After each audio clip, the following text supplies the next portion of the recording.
Well, let's get it started with this video I came across, man. I was like, searching for some information on you. You know what I mean? I saw this video of you in Angkor Wat, and you Anchor were Wat. doing this, yeah, and you were Yeah. doing this Bogota exhibition match, Yeah. like for some local community.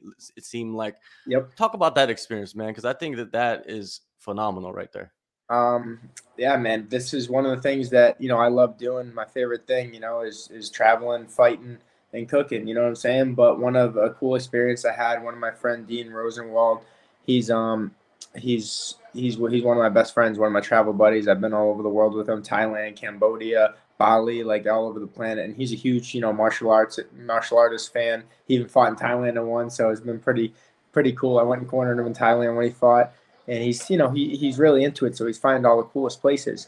And there's a place in Cambodia that I went down there to, and Master Kim Sam Kim, and he's a I don't know if you ever heard of Bokatar, but Bokatar is a type of martial arts, and they basically mimic the animal's movements. So it's one of the first forms of fighting like ever recorded, and it basically comes from the teachers watching how animals go. So you say like, see how a snake or like a python wraps itself around. That's like would be like a rear naked choke concept, and how like slowly, or how like a tiger like pounces on its thing would be like like a double leg, or how like how the mobility of like a squirrel, or something like that, like how quick it is and moves back and forth, and like the speed aspect of it, and then like the strength aspect, of like whatever, you know what I'm saying? And it seems like it's such a weird thing, but man, like it's really cool concept. So it's more of like the intellectual part of fighting and different parts like that. And I don't know, a lot of people don't know the history of Angkor Wat and the history of Cambodia, and I didn't know the history of Angkor Wat in Cambodia,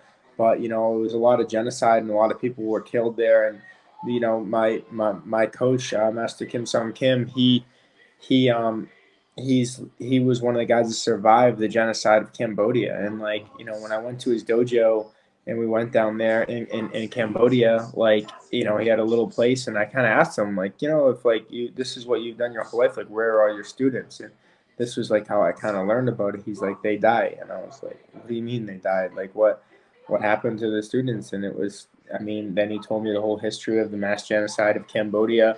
And at Angkor Wat, I don't know if anybody is familiar with Angkor Wat, but it's like a big temple, I guess. It was like a big temple in Angkor Wat, Cambodia, and they have and all like the heads of the Buddha statues are cut off and stuff, because it was basically seized by who invaded them and stuff like that, like and it's just like crazy history of it. And like it's stuff that's like kind of hidden from us as Americans, and it's very strange. Like I never was taught this stuff in school, and I didn't know.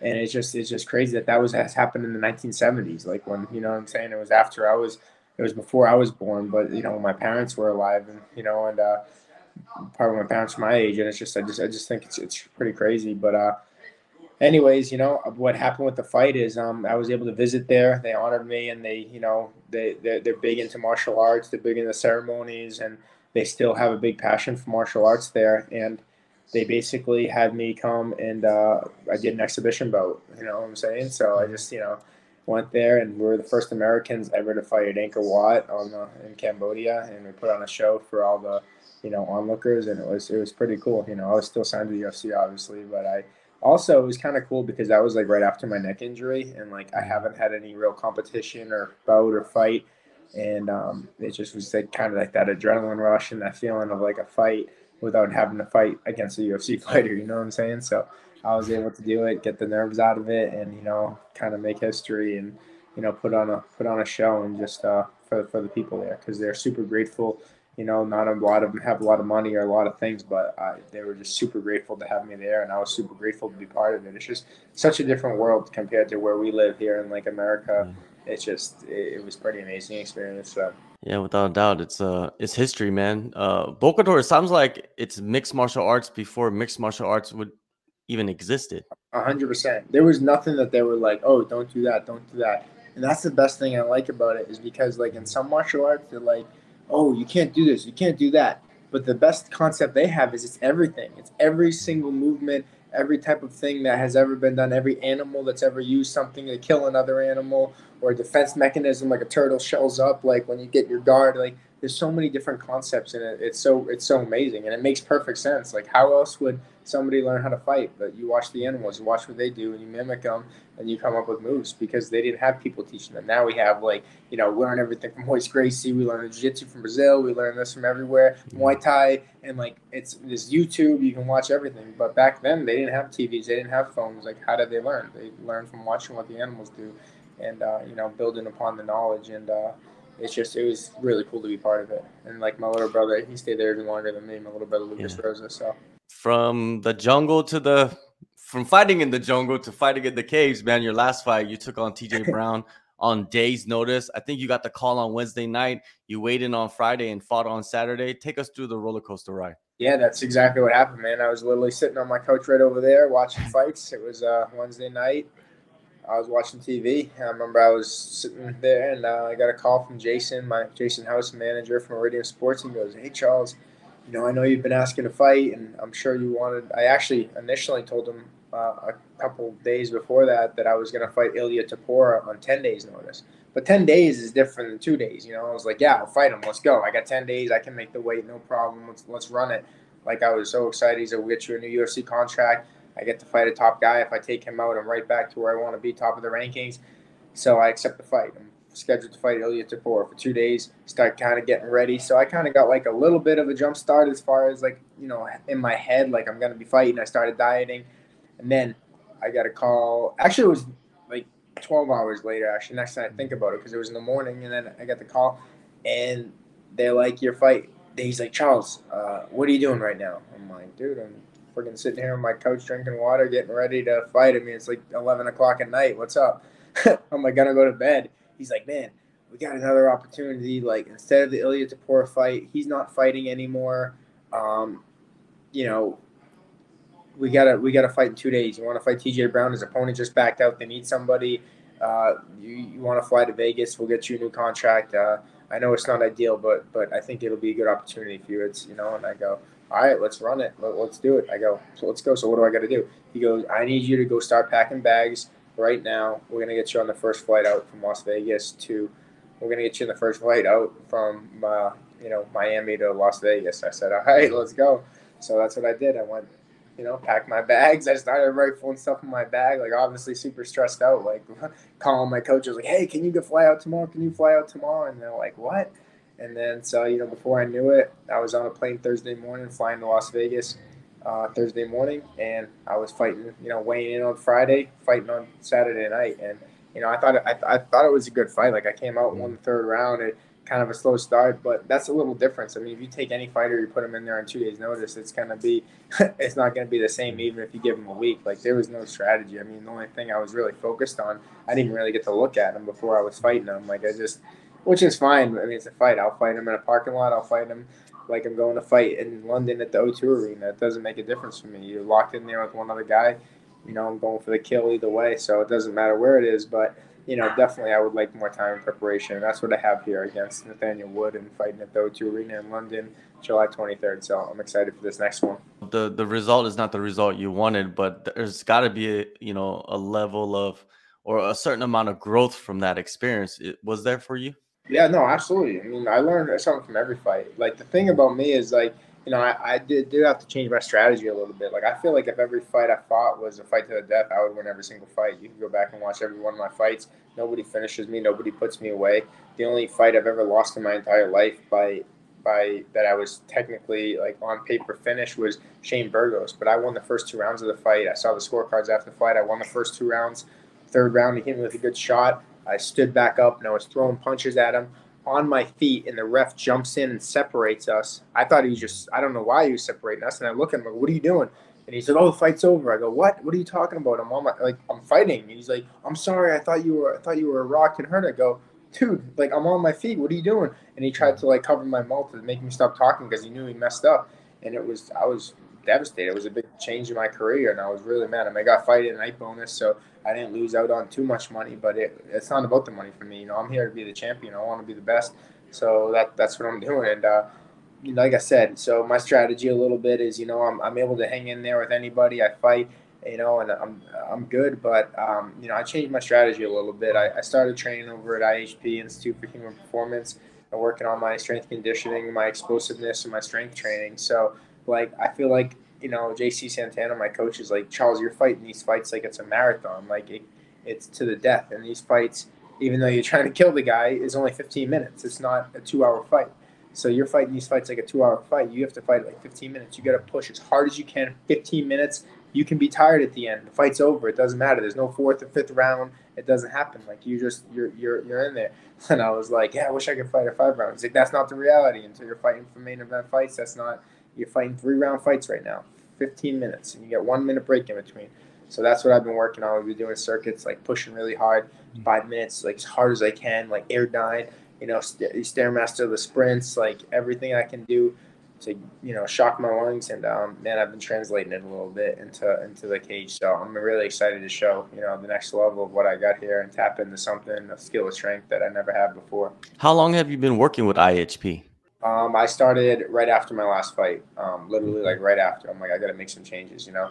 I've been training at Stanford MMA with Henry Hoof, Greg Jones, and some of the top guys. And, you know, I also get to use my gym, American Combat Gym, with my coach I've been loyal to since day one, Charles McCarthy. They have Gregory Choplin, who's a 6-time Muay Thai world champion over there. So, like, you know, I do my skills building and training there, but I get my hard work and my guts in the morning over at Stanford. So, you know, but the thing that I've added in even more, like I said, is right after that fight, I'm like, man, I feel like I'm missing like that explosiveness. Like I'm kind of just like, I'm fighting and I don't fight bad. Like my technique and my skills are there. You can see like, it's not like my skills are there. People aren't knocking me out or submitting me or just like killing me. It's just like, it looks like I'm just like, they're just at a different pace than me. They're fighting at a sprint and I'm fighting at like a heavy jog, and like I'm, you know, so I just gotta, you know, I'm gonna sprint these fights out, man. I'm gonna go for the kill from the second it starts, like I did when I started my career, you know. And I gotta get back to that, because sometimes you get in this pace of just like, oh, sparring, moving, like, but nah, man, I gotta go out there and kill this guy, and that's what I'm getting back to. And I think the crowd helps me with that. Like before the pandemic happened, the only losses I had in the UFC were fight of the night, and then the rest were wins. So like that was my before the pandemic, in front of crowd, in front of fans. All my fights were in front of crowd, in front of fans. After that, you know, I'm fighting at the Apex. There's like, you know, 20 to 100 people there, depending on which event. In my last 6 fights, and like even against Bryce Mitchell, like, you know, I get out of a twister and like I just hear his coaches say, "Okay, regain your position," like rather than like the crowd go like absolutely wild, and it would give me like an adrenaline rush. So I feel like this is something I'm gonna get back, and this is where you're gonna see the ferocity come back. That like I feel like I've been lacking like my last, you know, since the pandemic, since those fights without the crowd. So the crowd for me is gonna play a big factor in it, because that's what I am. I'm an entertaining fighter. Yeah, July 23rd, man. You're heading over to London for the UFC for your next fight. From speaking with other fighters, they don't like leaving the US. What is your thoughts on leaving the US to fight? And I love it. That's my favorite things, traveling and fighting. So you get to mix them together. I get to see a little bit of the world, see a little bit different culture. You know, I traveling a little bit, and then going to someone else's hometown to take their throne and become king of England. You know, that's the way I look at it. You know, so that's what I'm going to do. And also the other thing that I love the most is representing my country. You know, I'm proud to be American. I'm proud to represent. You know, walk out with an American flag in another country. So, you know, whether they're going to be rooting for me or against me, I'm going to feed off that energy. I'm going to take this kid out. So I'm super excited. I think the UFC, they ban flags. So, you know, what are your thoughts on that? I don't even know. My last fight, I walked out with a flag. Didn't give me an issue, but just recently, I believe so. Like maybe 2 thing or something like that. I'm guessing. Maybe, yeah. That's the only thing I can think of. But yeah, either way, whatever. I mean, I think they're gonna know what I'm representing. You know who I am. You know, it's on my. It's when they announced me from fighting out of the United States, and I'll be in London, and he'll be getting announced from London, and you know, I'm sure the crowd's gonna, you know, it's gonna be on his side. But you know, the last couple times I fought out of the country, when I fought Dennis Seaver in my first UFC fight, got fight of the night, and the time I fought Yair Rodriguez in Mexico City, in both their hometowns, you know, the crowd started off booing me, yelling at me, you know, cheering against me. By the end of it, they were chanting my name. So you know, that's what I expect to happen in London. Awesome. Nathaniel Wood, man, he's had terrible luck with fights, man. The last 3 fights have been canceled. Was there any hesitation for you when you saw the name and said, and then do you look at their record?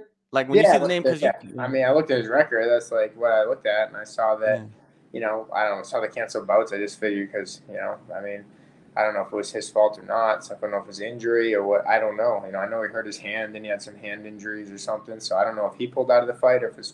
I mean, do you know what happened? Did his opponents just not show up or what happened? Yeah, his opponent pulled out the fight, so he was ready to go. It's just his opponent came. Three I times in believe a row? he was in London, and then something happened with his weight cut. Yeah, sorry, someone called me, but it's all Oh, good. okay, it's all good. I'll Yeah, just keep going. yeah. His opponent pulled out like during fight week, so I think That any happened fighter three would be times in pissed a about it. row. No, but not 3 times. His last fight. His last fight. Oh yeah, I mean, it That's happens, what dude. I happened. flew all the way to Tokyo, Japan, to fight Mizuta Hirota, and he fell off a scale and friggin' right at the weigh-ins after I made weight, and Oh, that's fight didn't happen. So, like, I mean, I ain't got no remorse for him. right. Yeah, The game, you've dude, it experienced. happens. You Yeah, know, you experienced it. I felt Now, it. Wood is going up to featherweight, man. And if you've seen the pictures of him cutting down to 135, they are pretty alarming. He's just shredded, no fat. From your knowledge, what do extreme weight cuts do to fighters? I mean, that's what everyone does. They just don't show pictures of it. He's the only one Mm. that's posting pictures of him cutting down to 35, like when he's dead. Like, look at Max. If Max Holloway posted a picture last night of Volkanovski, they look exactly the same. I mean, the kid's just. In my head, I just think he lacks discipline. I think he just doesn't feel like doing what he has to do, doing the diet. That's really all it is. I mean, he's 5'6". You know what I'm saying? Like, he's not like he's a big, you know, doesn't look like he's a big jack kid. Like, he's just undisciplined, and that's the way I look at it. He doesn't feel like dieting. He doesn't feel like making the weight. He's undisciplined, and that's the type of fighter that you know I'm going to see in the cage. Someone that's too undisciplined to make their weight class, so they move up a weight class, and he's going to see what's happened when he fights someone bigger and stronger than him, and I'm going to knock him back down to bantamweight. Is it imperative to change your style when moving up weight since the boys are bigger and stronger? I don't think he has to change much. He's probably going to try to use his speed and his footwork, like if you know that's what he's going to think. But like, you know, the shots are going to connect. I mean, he got knocked out by a 25er in John Dodson, so like I don't think his chin's a little suspect. I think, and I think that you know he hasn't really. I don't see him knocking guys out in the UFC. I mean, he has a couple submission wins, but who have you seen submit me in the UFC? Who have you seen me submit me in my career? It hasn't happened, and nobody can do it. And I fought in the best of the best in jiu-jitsu in my career. I just even did a grappling match a couple months ago against a world-class black belt, and I dominated him. So I don't think he's going to have the advantage. I can't see him. I mean, I just think it's almost basically impossible for him to have an advantage in the ground against me. I can't see that happening. I don't really see anywhere he has an advantage. I don't think he's not bigger than me. He's not stronger than me.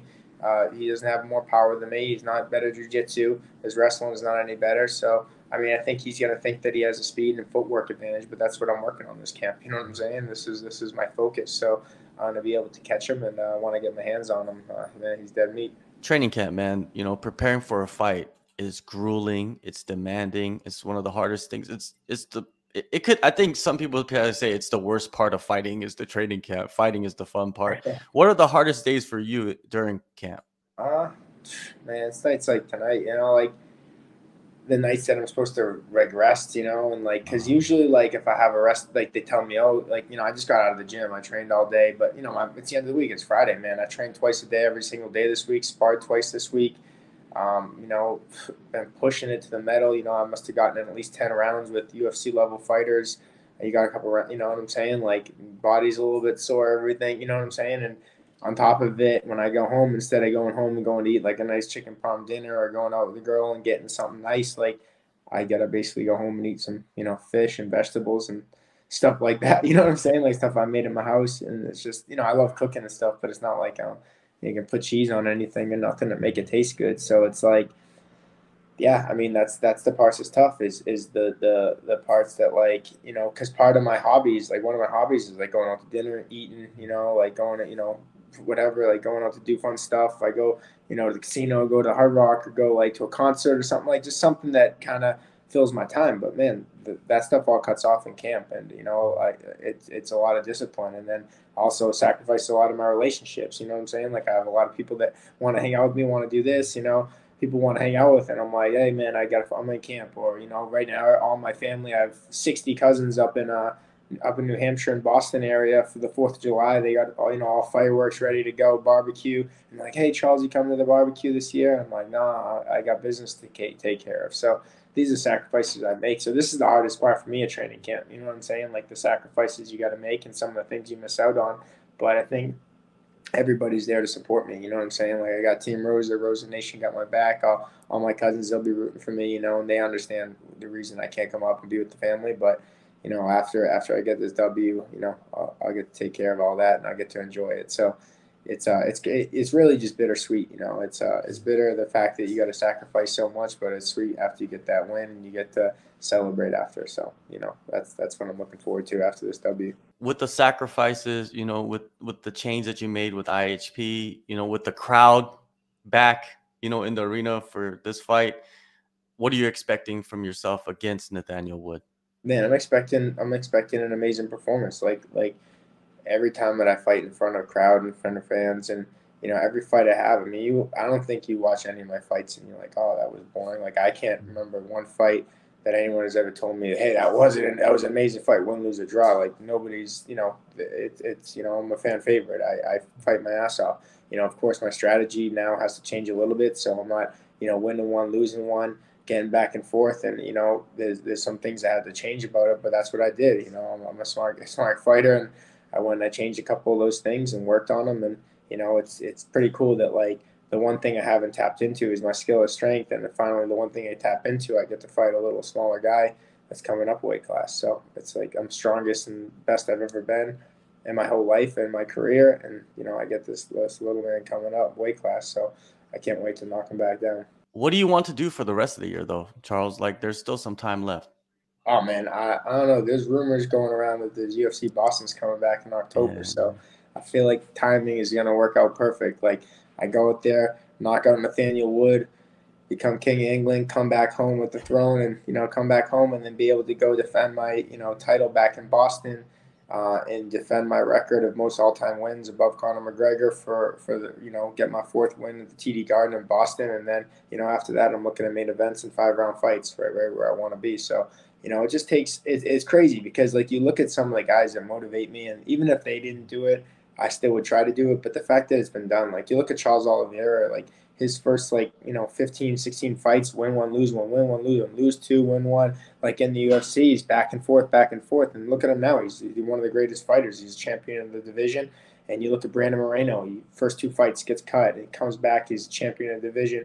Like it's not that it's not like that's not even George Masvidal. His career was going and then he comes back flying. And he boom, boom, boom. He gets all these big fights, and he's a superstar. That wins a BMF title. Like, and man, it's been done before. So it's I've overcome so many odds in my life and my career that I know it can be done, and now I'm still here. You know what I'm saying? Like I've been in the UFC for 8 years now, and there's no doubt in my mind. I've trained with all the best guys in the world. I trained the American top team for 10 years. Trained over at Sanford now. I've sparred with all the best guys on the planet. There's not one probably guy, who I haven't really sparred with that is elite. I sparred with George Masvidal, Dustin Poirier, all the greats, Colby Covington, like all these guys I've been, in the cage with, and I've sparred with them, and I've seen the levels. And yeah, there's amazing levels, and these guys are incredible. But I don't feel like it's out of my league. You know what I'm saying? Like I've been able in with the best of them, and I've taken out some of the best of them.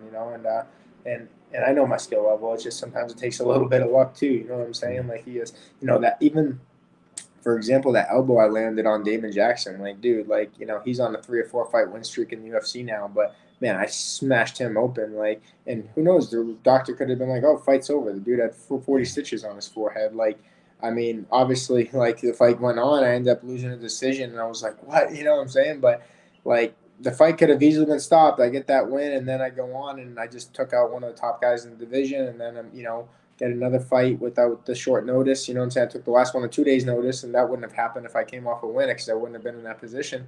And who knows what things would have been. But like I said, I'm not making excuses. I'm just saying, like, sometimes it takes a little bit of luck too. You know what I'm saying? So, I think I'm due, and I'm excited to get back in there, UFC London, and get back on back on track. Yeah.